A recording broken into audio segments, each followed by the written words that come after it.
Hello and welcome to Christories. I'm Christopher DiStefano, aka Christory DiStefano, and this is Christories.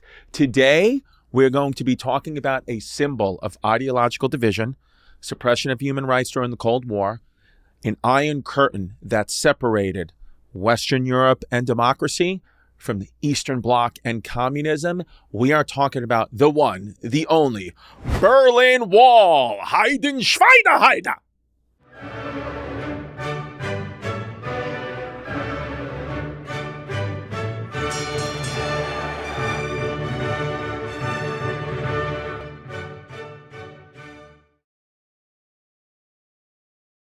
So let's set the stage. We are in 1945 post-World War II Germany. They have just lost the Nazis. They got their butts handed to them by the good guys, the Allies. We nuked 100,000 innocent Japanese. It was bad. The USSR, the UK, and the USA destroyed Hitler. Sorry, we're not going to stand for that. Can't put people in ovens, 80. You're going to get killed for that. And you did. So what happens now? World War II ends. We have the Yalta and Potsdam conferences. The Allies, USA, USSR, Great Britain, France, and a couple of others, they divide up Germany. They say East Germany is going to go to the Soviet Union, communism. West Germany is going to go to the US, Great Britain, and France. So they divide the country, but then Berlin itself is kind of right in the middle of it all. Some other cities in Germany are just solely in West Germany, solely in East Germany. Berlin is right in between both. There is actually a wall that eventually comes down in 1989, and we're going to get to that. But there is still parts of the wall today that are there that actually divided the city in half. Think about that. Whatever city you're living in, think about it being divided in half, just the wall right down the middle of it. One side is communism, one side is democracy. So how did this occupation of Germany work? It wasn't that they owned half of Germany. The Americans owned one half and the Russians on the other. It wasn't like that. It was more they controlled these zones to administer and rebuild the country and really make sure the Nazis don't come back. I mean, still to this day, present day America, 2025, we still have a base in Germany. The United States still really doesn't want Germany putting together an army, okay? So that's why the German people are kind of doing it on their own a little bit. Shout out white nationalism. It's back. The Western Allies, of course, they want democracy, capitalism. They want to rebuild Germany and Europe in the way that they see it.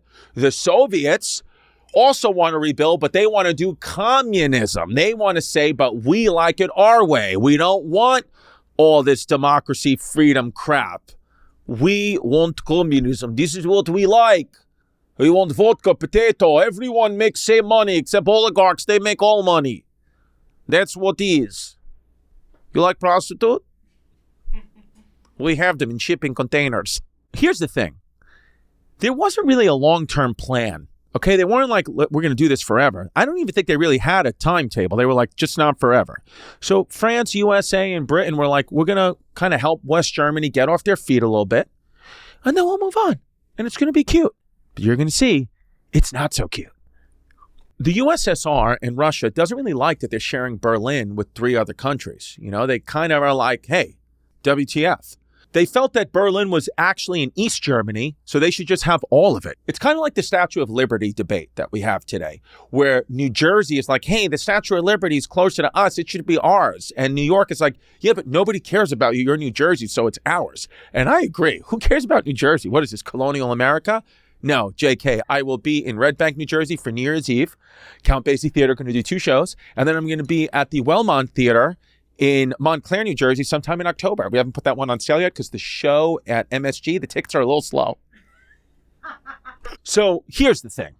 I don't usually agree with the Russians, but in this case, if you do look at a map, which put up right here, you will see that Berlin is clearly 100% all in East Germany. I mean, it's not even a little bit in West Germany. It is actually in the middle of East Germany.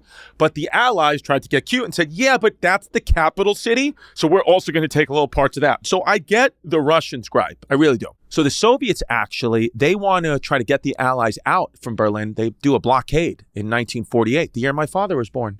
August 1st, 1948. Happy birthday, Dad.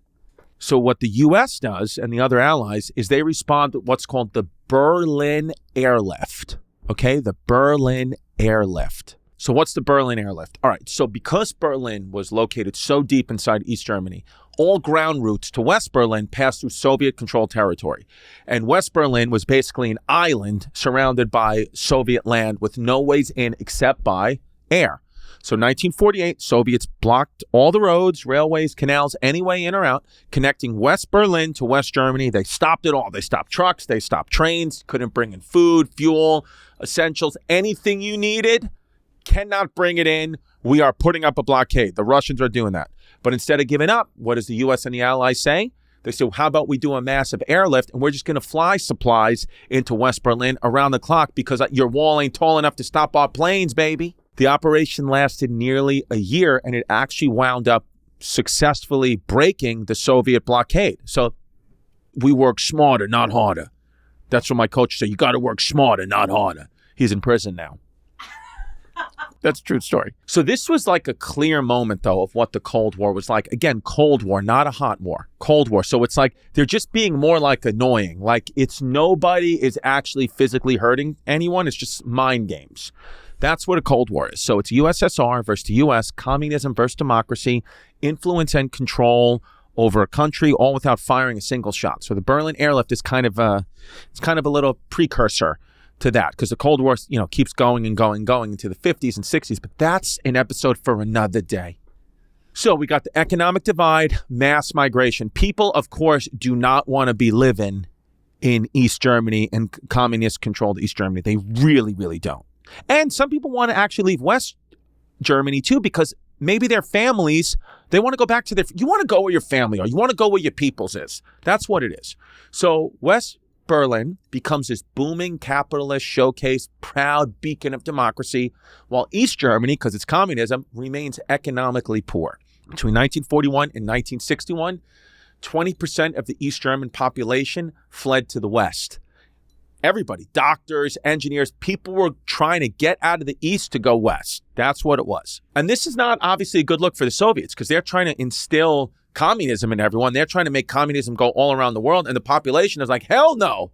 We like capitalism. I want to buy some Yeezys. So the USSR is not having it. And Soviet leader at the time, Nikita Khrushchev, he says to East Germany, you know what? Close the borders. Close the borders. He says, close them up. That's what we're going to have to do. Now we're going to have to start building a wall. That's right. So for the first 16 years, there was no wall because they were like, this is going to work. But then people will be people. And nobody really likes communism, even though I'm, a proud American and I am all for democracy and capitalism. Communism just doesn't work. If you look at any moment in time in history, it just doesn't work. It works for a little bit, but then it just doesn't. August 12th to August 13th, 1961. This is a big, big day. This is a day I want you to remember. Why? In 1961, when they start building this wall, they actually did it in the middle of the night. The East German soldiers, police officers, construction workers, they started putting up the barbed wire and a cinder block wall that was supposed to stretch 100 miles. In the middle of the night, they started this. Why? I don't know. I was like, hello, you didn't even have Mexicans. You're not going to build a whole 100-mile wall in one night, folks. Now, over time, this wall evolves. Concrete walls, electrified fences, watchtowers, fortifications. It's just Germans trying to just build another concentration camp in the middle of their city. It's what they do. So people can't cross freely anymore. Now, border crossings become necessary. Now you have to have checkpoints. You got checkpoint Alpha, checkpoint Bravo, and the one you've probably heard of, checkpoint Charlie. That's the big one, checkpoint Charlie, and we're going to tell you why pretty soon. Now it's like you have like a new nationality. Now it's West Berliners. And you now, like, if you're from West Berlin, you got to apply for a visa to go to East Germany, vice versa. You couldn't cross it to the West. It's a mess now. Now you've created a little mess. People now could no longer, after August of 1961, you could no longer just cross freely. Now you had armed guards. You had people patrolling the wall. They were ordered to shoot anyone trying to cross without permission. You were going to get shot for that. It's the same way as North Korea and South Korea is today. It's mostly people from North Korea trying to get into South Korea. Nobody from South Korea is trying to get into North Korea, unless you're a YouTuber. So now that's how East and West Berlin was. Nobody from West Berlin is trying to get into East Berlin. It was East Berlin trying to get into West Berlin. That's just the way it was. again, you have to picture how wild this truly was. Think about it. A street overnight is closing, and now they're instilling strict borders. You can't go to work. You can't see your family without having the right paperwork. I mean, think about it. You might have lived in West Germany, worked in East Germany. You know, your girlfriend might be living in West Germany. You live in East Germany. It's who the hell knows? You just went through a divorce. Your kids are in West Germany. You're in East Germany. There's problems. I mean, think about it if it was in New York City. Imagine there was a wall separating, Manhattan from the Bronx. Do you think people would be trying to get in? Would you try to get into the Bronx or try to get out of the Bronx? I like the Bronx. That's where my family's from.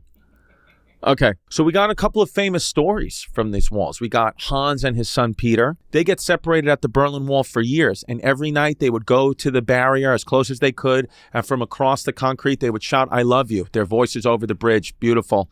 Anna and her neighbor Greta, they used to share meals all the time. And then after the wall went up, they had to wave at each other from opposite windows, and they would tap at the concrete, slip notes through the cracks. They held on to their friendship despite the divide, but these people were trying to do it. Maria, there was this girl, Maria, on her sister's birthday. She climbed to the rooftop opposite the wall, and she started singing happy birthday and telling her sister how much she loved her while she was trapped in East Berlin. And actually that moment, that became a symbol of hope during the Cold War. That was something that was very famous during the time, Maria yelling happy birthday to her sister in East Berlin. Okay, so like I said, Checkpoint Charlie is the one you heard of, but we also had Checkpoint Alpha and Bravo. These were the main crossings between East Berlin and West Berlin, and they each had specific roles and rules, and I'm going to tell you. So Checkpoint Alpha, that was located at the start of the main Autobahn, aka highway, from West Germany into West Berlin, and that controlled every entry and exit by road. That was Checkpoint Alpha. Checkpoint Bravo was the main crossing point on the outskirts of West Berlin, used for road traffic entering East Berlin. And then Checkpoint Charlie, the famous one, that was in the heart of Berlin, right in the middle, and that was primarily for Allied military personnel, diplomats, and foreign visitors. And they controlled who was going in from East and West, and they enforced the strictest travel restrictions by East Germany. That was Checkpoint Charlie. That was the big one. And, listen, imagine every day there was a checkpoint. You get reminded the separation, limited freedom, political conflict. It ain't easy, baby. Tension out the wall. So you have a man named E. Allen Leitner, and he was the U.S. Chief of Mission in West Berlin. He represented basically American interests and maintained access to East Berlin. So he was kind of keeping the communication alive with East Berlin. And in October of 1961, a couple of months after the wall was completed, East German authorities they started acting up. They started saying, you know what? We want to enforce our border controls a little stricter here. Okay, you guys think you're so great because you're democracy and capitalism. Well, we have fun stuff too. I mean, look at this pudding. We have fun stuff too. Look, everyone eats gray oatmeal and they like it. So Leitner, here's why he's important. He gets stopped by the East Germans. They wanted to challenge the U.S. presence and control who was coming in and out of East Berlin. So they tested how far the Americans would push back. They just a little test. And they used Leitner. And in response, this is why you've heard of Checkpoint Charlie, because in response, what happens is American tanks roll up. They pull up. As the kids say, they say, yo, you got our boy Leitner? We about to pull up. So at Checkpoint Charlie in October of 1961, Allied American tanks roll up to Checkpoint Charlie. Soviet tanks roll up, and they're just looking at each other. Tense, silent standoff for hours. Just looking at each other, saying, do something, motherfucker. The world holds its breath. This is a big thing. We don't know what can happen. We don't know. Could World War III be happening right now? Soviets got their tanks out for battle. U.S. got their tanks out for battle. What are we going to do? And then, of course, we get rescued, as always, by our gorgeous, blue-eyed babe, hottie with a hole in his body, JFK. Gets on the phone with Khrushchev and negotiated a peaceful withdrawal of the tanks. Soviet tanks withdrew first, following the USA. Do not underestimate JFK's power to just be a smooth talker. He probably had sex with your grandma. Just know that. And she liked it. Guys, this episode's sponsored by BetterHelp. Thanks to the good folks at BetterHelp. I use this service. If you want to give therapy a try, online therapy a try, choose BetterHelp. I'm telling you, I like them. I've been using them. What I like most about them is they let you switch a therapist anytime you want, no additional cost. You fill out a brief questionnaire. They match you with the therapist who they think is going to work for you. If at any point during the process that therapist does not work for you, change it up. All good. Mental health awareness is growing, but there's still progress to be made. 26% of Americans who participated in a recent survey said they have avoided seeking mental health support due to fear of judgment. Come on. Mental health, very important. A lot of us don't even realize if we are mentally not healthy.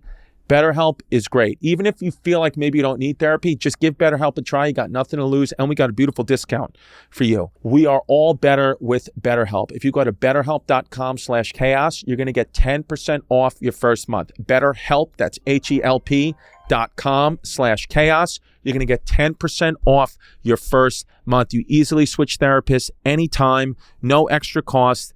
It's easy, it's convenient, they're flexible with you. Give it a try. This confrontation became one of the most iconic Cold War moments of the entire thing, and it symbolized just how close the superpowers came to just all-out conflict over Berlin. And we still get close on a daily basis, but that was real close.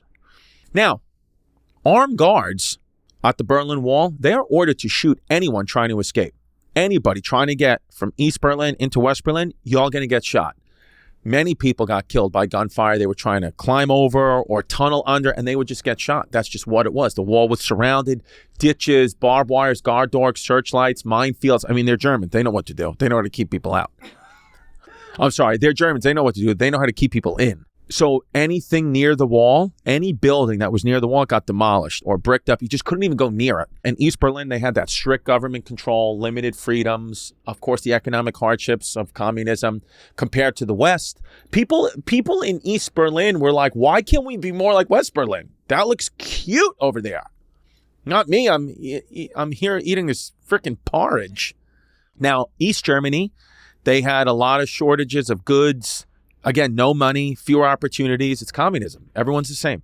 And people wanted that. They wanted political freedom, freedom of speech. They wanted a chance to better their lives. I mean, you know, people in East Berlin were like, we want to get sexual reassignment surgery too. They're doing it over there. East Germans are trying to cross the border illegally. Okay, migrants. At least 171 people unfortunately did lose their lives trying to cross the Berlin Wall to get from East Germany into West Germany. But there were some people out there, they got real creative. A family built a hot air balloon. They tried to fly over in the cover of night, and they actually landed safely in West Berlin in a hot air balloon, which I would never get into in my life. I will never, ever, ever step foot in a hot air balloon. Other people, they made a zip line. They tried to zip line across, and they glided to freedom. That was how sick is that? The guards were distracted, and they actually zip lined over. That's fun. They had a tightrope walker. This guy tried to balance a narrow cable between the buildings near the wall, and he made it through. Some of them swam across the canals, they were icy. I mean, it's Germany. It's freezing there. They risked hypothermia. Other people dug tunnels underneath. They escaped in the dead of night. One driver sped through the border without a windshield. Somehow, I don't know how this guy didn't get killed, but he just made it through without a windshield. So people, defy the odds. Humans are great. Germans are great. So what actually East German authorities then they started to do, they just bricked up or sealed any window of any building that was facing West Berlin because they did not want people to jump out and try to get over the wall.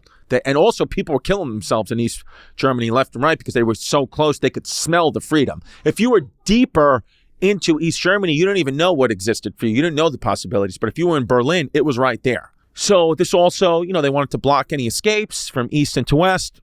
Like I said, some buildings were just fully demolished because they were like, we can't guard this building safely. And I know that those little f***ers are going to escape into West Germany. Closing windows and blacking them out also kind of symbolize not only can you not escape, we don't even want you to see it. This is your world and it's gray, baby. And it's dark and it's communism. And all these neighborhoods, they got turned into prison-like zones. They're cutting off East Berliners from seeing or interacting with their Western neighbors. Don't forget, this is one city. This is not like an enemy. This is not only is it one country, it's one city. Imagine whatever part of whatever city you're living in, one side of it was considered the enemy by the other side. It's not cute. So Kennedy's Berlin speech, maybe you've heard it before, it was June 26, 1963. He visited West Berlin during a very, very tense period of the Cold War, and the speech was called Ich bin ein Berliner. I am a Berliner. That's what that means in German. At the time, Berliners feared that the U.S. was going to give up on them. And the speech showed that, no, the U.S. is there. They're going to commit and do what they say they were going to do. They're in solidarity with the people of West Berlin. West Berlin, not East Berlin, West Berlin. So Kennedy's words, they were, powerful morale boosts, reassuring that West Berlin, we got the U.S. behind us. And it became a very memorable speech in the Cold War, symbolized the fight, freedom, democracy. It was cute, cute, cute. During the 1970s, there was this slight ease. It was called a détente, French, truce period, right? Where both sides kind of cooled down temporarily. So we're not going to fight right now. Let's just try to talk this out civilly. The Western leaders, they tried diplomacy. They had the Four Powers Agreement of 1971, which made it much easier to travel from East Berlin into West Berlin.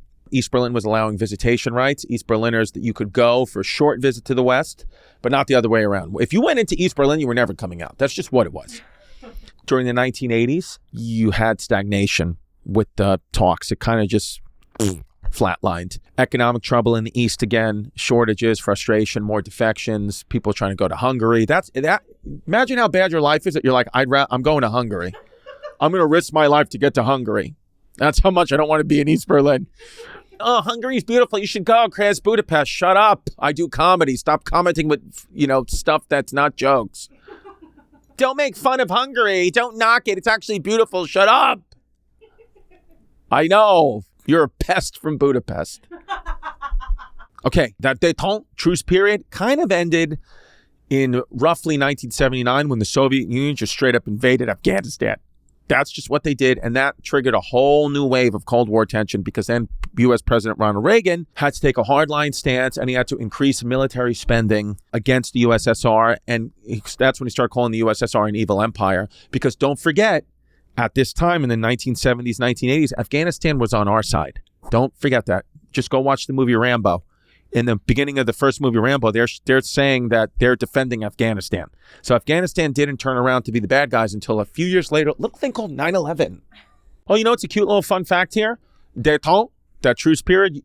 Because you know how English is clearly the national language, soon to be overtaken by Chinese, but English right now is the national language. England is the world universal language. Back in those days, and from a lot of history, French was like a universal diplomatic language, especially in Europe and international relations. So for centuries, French was used in treaties, diplomacy, politics. So that's why the détente, that's why it was called that, because it would have been called the truce period today, but back then, French was still pretty popular. Shout out French fries, shout out Pink Panther, shout out armpit hair on women. June 1987. Now we're getting close. Now we are getting close to the fall of the Berlin Wall. June 1987, President Ronald Reagan stood at what was called the Brandenburg Gate, right next to the Berlin Wall, and he delivered this powerful message that was heard around the world. And he praised freedom, criticized communism, and he directly appealed to the new leader of the Soviet Union, Mikhail Gorbachev. You know him. He's got a big birthmark on his head. I don't know what the hell that is. So Ronald Reagan says, as long as this gate is closed, as long as this scar of a wall is permitted to stand, it is not the German question alone that remains open, but the question of freedom for all mankind. Mr. Gorbachev, tear down this wall. So why does that matter? Because Reagan boldly challenges Soviet leader Gorbachev, with the birthmark on his head, to turn his promises of reform into real action, which symbolized the West's refusal to accept Berlin's division as permanent. So Ronald Reagan is basically saying, yo, Gorbachev, you talk a lot of smack. Why don't you do a lot of smack? Don't do smack, kids. It's not good for you. Listen, initially, Reagan's speech is seen as a little dramatic, but the kid was an actor, and, sometimes he doesn't want to save the drama for his mama. But it actually captured global attention. It really did. And it helped build pressure that eventually contributes to the collapse of the Berlin Wall just a couple of years later. And that became, I think, the defining moment of the Cold War. I was just 5 years old, so I don't remember the Berlin Wall coming down, but my mom told me a lot about it. So actually, ready for this? This is something you may not know. The wall falling down was actually a mistake. I'm going to tell you why. So there's protests and unrest in East Germany. They can't take it anymore. November 9th, 1989, the government of East Germany tries to calm things down by announcing new travel rules allowing East Germans to cross into the West. A German communist official, East German communist official, kind of was like an unofficial spokesman. He announced a new travel freedom that allowed East Germans to apply for visas in a very orderly way. So it was, more organized. And he said, unprepared interview, he tells the press, he doesn't have the full information. This guy, he basically just came out his pocket. He just came out his face and just said something that if Hitler was still alive, this guy would have got killed for this. But he said when the press was talking to him and they said, well, when is this going to start? What is the rules about? He said, look, East Germans are allowed to leave through any border crossing effective immediately without delay. And people are like, what? Heide, Schweine, Heide. So the East Germans start sprinting. Tens of thousands of people start sprinting to get to the checkpoints to get the hell out of East Germany and never come back. So it creates this like festive atmosphere, like it's a party. It's Coachella at the Berlin Wall. So it starts as a miscommunication and then it eventually becomes the spontaneous and historic end of the Berlin Wall. I mean, they literally came out and started ripping the wall down with their hands. Then, as the celebrations are going on, the heavy machinery starts to come out. Bulldozers, cranes, they start to really demolish the wall. And they were doing it drunk. There were drunk Germans on bulldozers trying to get through that wall. And all these East Germans eventually get through the checkpoints, climb the walls, celebrate with the West Germans. And this really marks the end of this division in Berlin. It was a powerful symbol of freedom and the end of that Cold War division, specifically in Germany.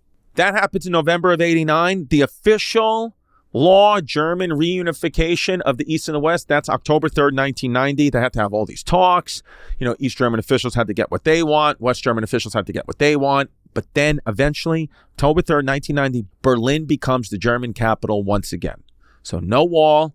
Again, little pieces of it still there today, but there is no separation between East Berlin and West Berlin anymore. Soviet Union actually withdraws its troops, ends its occupation of East Germany. Allies move out. It's kind of just becomes like a regular German city now, and it became a fully sovereign under one government with control over its whole territory. Berlin becomes a unified city. They clear the former walls, border, as I said, leave little pieces for history, like kind of like an outdoor museum. And Germany and Berlin now, I've never been there, but I've heard Berlin is a very fun city. It's all about culture. I heard it's kind of like the West Village in Germany. And the thing is about Germans is they are very serious, but when they get freaky, they get real freaky. So you're going to see a lot of guys in leather straps with leather whips with dog helmets on, running around, biting your ankles, wanting to have sex. So in the end, we have the same story. Berlin Wall, capitalism versus communism, Allies versus the Russians, good guys versus the bad guys. The good guys will always win. I want to shout out the confused East German official for saying the wrong thing. Accidentally, he pulled a Steve Harvey and you read out the wrong information, but it led to getting that wall torn down and giving Berlin back the freedom it deserved. And just congratulations to the USA for yet another victory. We won that Cold War and we will win the next one. And the Germans tried to pop off. You saw what happened. The Russians tried to pop off. You saw what happened. Chinese, you listening? You about to see what happened. So that was the story of the Berlin Wall. And remember, yesterday was history.